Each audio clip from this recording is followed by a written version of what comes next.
There's something I've discovered, not in a dramatic burst of clarity, but over years of pursuit, of silent searching for meaning, happiness, and a version of success that felt real to me. The most pivotal moments of transformation in life rarely come with applause. They don't arrive announced. There's no crowd watching, no music swelling in the background. Instead, these moments slip in quietly, unnoticed by everyone except you. It happens during an ordinary hour, in the most unremarkable corner of your day, when you find yourself thinking, from now on, I'll live differently. That one whisper of a decision, unnoticed by the world, can change everything. I still remember mine. It wasn't captured in a post or shared in a story. There was no evidence it ever happened. But it was the night everything began again. The room was small, lit with a gentle amber glow from a single lamp. A ceiling fan spun slowly above me, the only sound in the space. My notebook lay open on the desk, filled with lines that meant something once, scribbles that hinted at dreams I hadn't quite committed to. Outside, the world remained loud, scrolling feeds filled with declarations of goals, shouts of achievement, people reminding everyone that they were doing something worthwhile. I had nothing to show, no reason to speak. I used to be that person, always hoping for someone to notice. A like, a comment, a compliment, anything to remind me I was on the right path. But something shifted that night. I realized I had spent more energy trying to be seen than actually trying to grow. So I stopped. I closed the notebook. No posts, no announcements, no grand intentions to broadcast change. I wasn't doing it for them. I was doing it for me. That night, I made a decision in silence, and it was the most important one I've ever made. We live in a time when everyone feels compelled to prove something, that they're busy, that they're improving, that their lives are enviable. We've created a world where silence seems suspicious and privacy feels like invisibility. The pressure is constant to show progress, to share motivation, to be visibly better. And when you're not doing that, you begin to feel behind. You scramble to keep up. You measure yourself against filtered updates and curated timelines. But here's the truth nobody posts. So much of what looks like success is just surface polish. Behind the scenes, it's different. And the ones who are truly building something that lasts, the ones laying bricks quietly, consistently, they rarely talk about it. That's the life I chose. I became the person no one noticed. No updates, no declarations, just presence, just showing up every day. There came a point where I stopped revealing my goals. I stopped inviting feedback before I'd even taken the first step. I stopped wearing myself thin, trying to do the work and prove the work all at once. I realized something simple but profound. On this long, winding journey of personal growth, the only person I ever needed to convince was me. Not the world, not my peers, just me. I didn't need to showcase my changes. I needed to be able to live with them. Hour by hour, day by day. That became my new goal. Not to impress, but to be in integrity with myself. At first it felt strange, like entering a space where no one was watching. No spotlight, no stage. Just a quiet room with nothing but my own expectations. But in that very stillness, I started to meet the real me. The one not shaped by pressure or applause. The one who existed when the performance ended. I began rebuilding, not loudly but deliberately, like a craftsman, focused on each cut, every stroke, every nail placed with care. I started to understand that the less I talked about my intentions, the more space I created to act on them. I didn't need to announce every small win or attach meaning to every minor action. I didn't need hashtags to label my focus or photos to validate my productivity. I could just do the work quietly. It started with tiny invisible changes, waking up early without telling anyone, reading at night without needing to mention the book, working with intensity and not sharing a single result. I turned inward. I began journaling, not for inspiration, but for honesty. I learned how to observe myself, to hear my inner voice without interference. Every day became a silent conversation between who I was and who I was becoming. The beauty of that choice was this: no one expected anything from me. I was free to fall short, to stumble, to repeat mistakes. There was no pressure to succeed quickly or perfectly. I had the freedom to be vulnerable, the permission to go slow, and the dignity to do the work without waiting for a signal that it was okay to begin. And I'm not sharing this to inspire admiration. I'm telling you this because I know how exhausting it is to feel like your effort only matters if it's seen. I know the fatigue of constantly announcing your progress when deep down, you're not sure if it's progress at all. I know what it's like to feel like your worth is tied to how loudly you try. If that's where you are, I want to offer you a different path. Choose silence, not the silence of suppression, but the kind that lets you listen again, the kind that lets your own voice grow louder than the crowd's, the kind that allows you to act, not to be acknowledged, but because the action itself is worth it. I won't lie. This path isn't easy. It won't fill you with instant energy or approval, but it will feel real. And that reality, that raw honesty, is more powerful than any burst of motivation. Because when you stop living for display, you start living for depth. When you redirect all the energy you've spent trying to be noticed back into the task itself, each step you take becomes heavier, more deliberate. Not loud but grounded, not celebrated but unshakable. That's the power of focus. Not the noisy kind, the silent kind. That's what I began to understand. That's what changed everything for me. There's something deceptive about talking too much about your dreams. Every time you say it aloud, I'm going to start this, I'm planning to change that. You trick your brain into thinking you've already begun. It's a comforting illusion, but it's also dangerous. I lived in that illusion for a while. I spoke my plans into the world so often, I ran out of breath before I ever ran out of excuses. I told myself I was trying, that I was on the verge, but the truth was harsher. I was procrastinating behind a mask of intention. Until one day I asked the hardest question of all, am I really doing the work, or am I just trying to look like I am? That moment silenced me, not externally, but deep inside. I couldn't deny it anymore, so I stopped speaking. I started doing. I began taking action in the shadows. I cleaned my space with no audience. I picked up books and read them without crafting a caption. I revisited abandoned skills not to impress anyone, but to reclaim something lost. No praise, no proof, just presence. And strangely, the shift was unmistakable. Day by day, the changes added up. Not like fireworks, but like rainfall. Consistent, quiet, unrelenting. A page read here, a workout completed there, a small promise kept again and again. I didn't have to say I was committed. I was living it. That was enough. Something else happened too. Without needing to talk about it, my energy changed. I no longer had to prove myself through words. People began noticing, not because I tried to impress, but because they sensed something different. They could feel the focus, even if they couldn't name it. And that taught me a powerful truth. When your commitment is real, when your focus is unwavering, the world doesn't need an explanation. Your presence says everything. I'm not telling you this to suggest I've figured it all out. I still have moments of doubt. I still have off days. But I've learned that you don't need to wait for belief from others. When you believe in your own action, everything else becomes optional. Trying to prove yourself is a trap. It strips your actions of authenticity. You're no longer doing things because they matter to you. You're doing them because you're afraid they won't be noticed. That mindset slowly imprisons you in a loop of performance. You post, you wait, you achieve, you explain. You stumble, you justify. But if you choose to live differently, to turn inward and trust your direction, you stop needing approval. You stop measuring your growth by other people's awareness, and instead you start measuring by your own clarity. You become the first and most important witness of your own progress, even if no one sees, even if it takes time. That is the heart of quiet action, not inaction, not weakness, but the strength to act without applause, the strength to build without spectacle, the strength to trust your word to yourself more than anyone's reaction.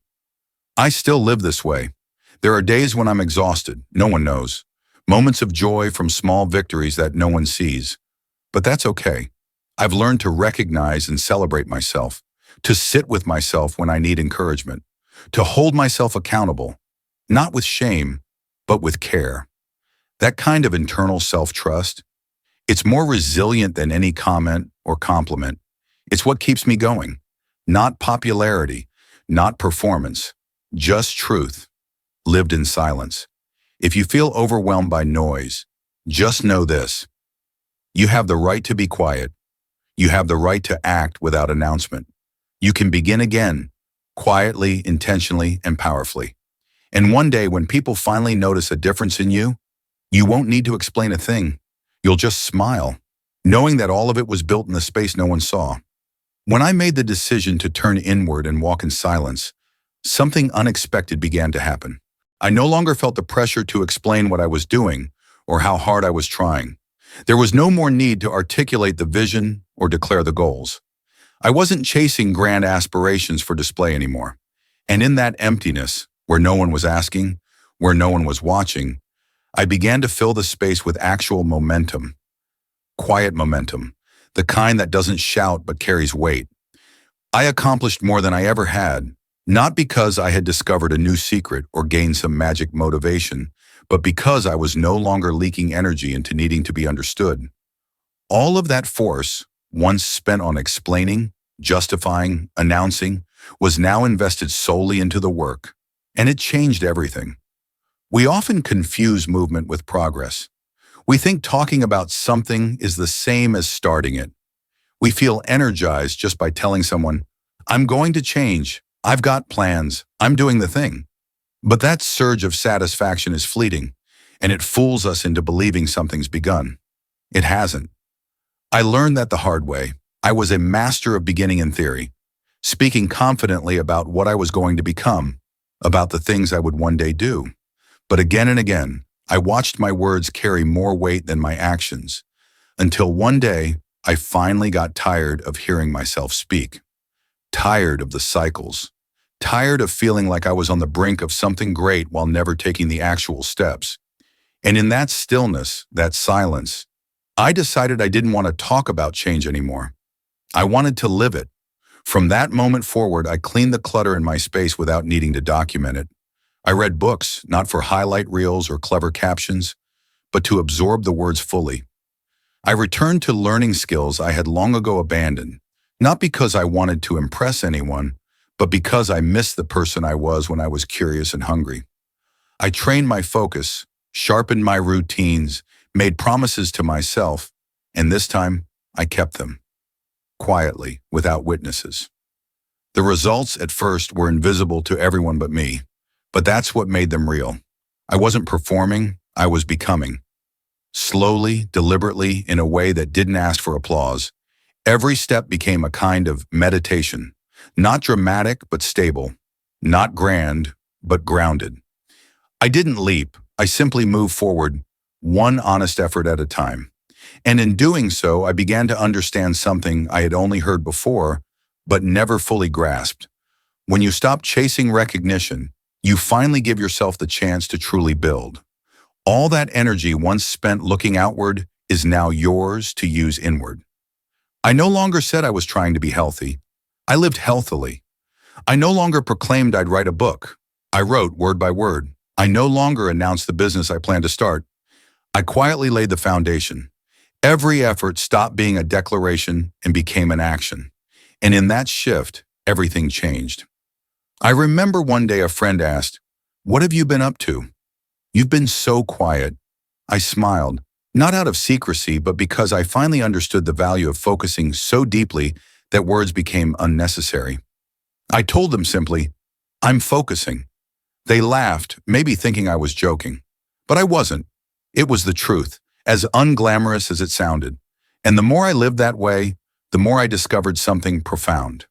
When you truly embody focus, people don't need explanations. They feel it. They sense it in your steadiness, in your commitment, in the quiet conviction behind your eyes. You don't have to convince anyone. You don't even have to say a word. You just have to live with such deep alignment that your actions do all the speaking for you. For a long time, I thought my value was tied to how visible my effort was. I was terrified that if no one knew I was trying, then it wouldn't count.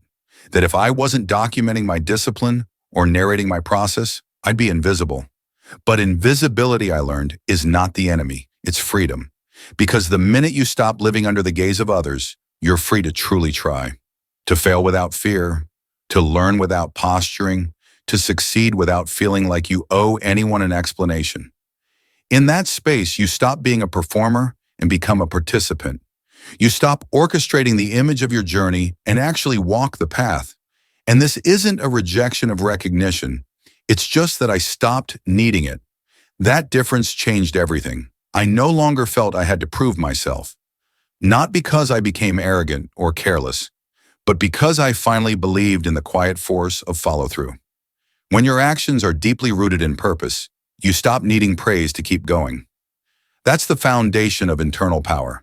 It's the moment when your own belief in your journey outweighs the absence of affirmation. When you no longer feel diminished by being overlooked, but strengthened by your own commitment. There's a quiet power that begins to emerge when you make that choice. You stop sharing progress as a plea for approval. You stop measuring success by the number of eyes on you. Instead, you begin to define it by how faithfully you show up for yourself. You become more consistent, not because someone's watching, but because you finally trust the value of your own word. You begin to ask better questions. Did I do the work? Not did they notice? Am I proud of what I built today? Not did I get a response? The focus shifts inward, and in that inwardness, clarity grows. At one point, I began examining how often I had confused self-growth with self-image. I thought I was growing because I sounded inspired, because I had nice routines, because my days looked productive from the outside, but I knew better. I knew there were mornings I snapped a photo of my coffee and journal only to spend the next hour distracted, doing nothing. I knew I was sharing quotes about focus while procrastinating on the very tasks I claimed mattered. I knew I was curating a version of growth I wasn't truly living, and that discrepancy between who I wanted to appear as and who I actually was slowly eating away at my self-trust. That's when I had to ask myself, am I really living to grow or just living to appear evolved? That question was hard to face. It forced me to sit in uncomfortable silence, to sift through all the layers of performance I had layered onto my life. But once I got honest, I felt something lift. I was free at last to begin again, not for show, but for substance. I stopped trying to be impressive and started being intentional. I no longer studied to look disciplined. I studied because I genuinely wanted to learn. I no longer trained to post about it. I trained to feel stronger. Every action began to carry more weight because it was no longer being diluted by the need to be seen. And in that quiet commitment, I began to change. Not visibly at first, but deeply. I disappeared from the surface. No updates, no check-ins. But behind the scenes, I was enduring. I was failing in silence, correcting quietly, learning without seeking feedback.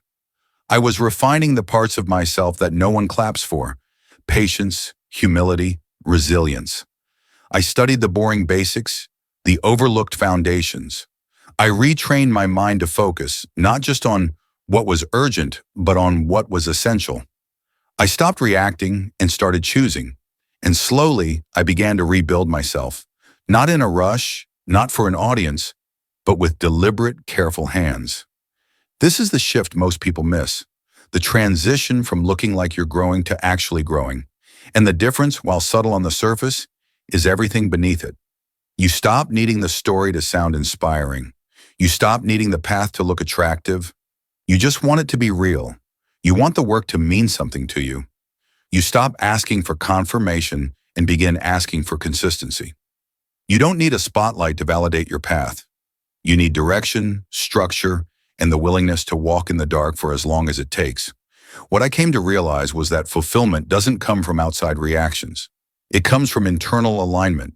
It comes when you know that even if no one claps, even if no one sees, even if the path is slow and unremarkable, you're still building something that matters. That's the kind of quiet fulfillment that doesn't jump or shout or sparkle, but steadies you. It's the kind of fulfillment that lets you sit in silence and feel proud, even when the world remains unaware of everything you've endured to get there. And it's in that stillness that real growth begins.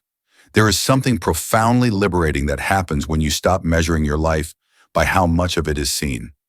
The deeper I walked this path, the more I understood that privacy was not a void to be filled, but a space to be protected. It became my most fertile ground, not because it made me mysterious, but because it made me focused. I stopped laying out my plans before they were real. I stopped uploading my ambitions for public consumption. There was a time I believed that if more people knew what I was working on, I would feel more accountable, more motivated, more driven. But what really happened was the opposite. I felt watched, judged, limited. When too many eyes were on me, I became afraid to fail, reluctant to adjust, anxious to retreat. I stopped experimenting. I stopped breathing. And so I chose to retreat, to step away from the noise and give myself the dignity of private evolution. I placed my journey in a closed space, a journal, a clock, a quiet room, and hours of undisturbed work. There, without pressure, I found clarity. I could stumble without shame. I could revise my path without announcing detours. I could move without seeking approval. No one knew I was writing when I was just a few pages in. No one knew I was returning to old skills I had once let go of. No one knew I was building something from the ground up, not because I was hiding, but because I had finally realized the most important lesson: when no one knows, no one interferes. The fewer opinions I invited, the more sure I became of my own. The fewer expectations placed on me, the more freedom I had to grow honestly. It wasn't secrecy out of fear. It was strategy. The same way a seed needs soil, darkness, and quiet to break open, my dreams needed privacy to take root. I started to believe in the value of hidden beginnings. The things I built in those days were fragile, not ready for feedback, not stable enough for display. But because they were mine and mine alone, they had a chance to mature without distortion. And when I finally began to see progress, I felt no rush to unveil it. I learned to savor quiet victories, to hold them close like sacred truths. I stopped needing external confirmation to validate the steps I was taking. I had already begun to believe myself. People often ask, but if you keep everything to yourself, how will anyone support you? I don't deny the value of support. I've come to treasure it deeply. But I also believe that support means the most when it meets you halfway. After you've walked long enough to know where you're going, after you've proven to yourself that you won't be derailed by doubt.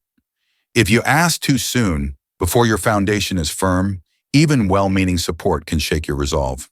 So I chose to wait. I chose to work in solitude until I understood what I truly needed. I learned the difference between seeking feedback and begging for reassurance. I waited until I was ready to share from a place of groundedness, not desperation. And when I finally did begin to share, it was with discernment, not for attention, but for alignment. I spoke not to prove, but to connect. And those connections came, quietly and powerfully, at just the right time. There were long stretches of this journey that felt unbearably lonely, not just in the absence of applause, but in the absence of understanding.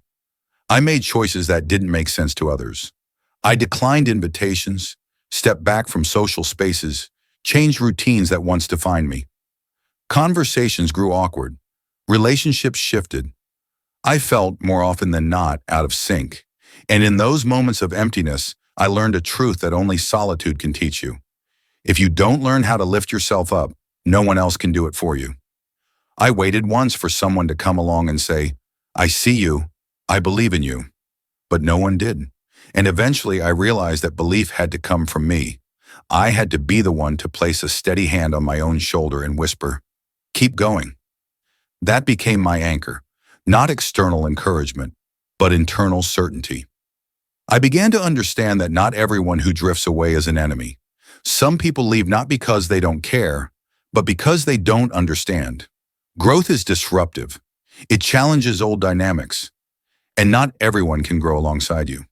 Some will doubt you, not out of cruelty, but out of fear. Fear that your change might expose their own stagnation.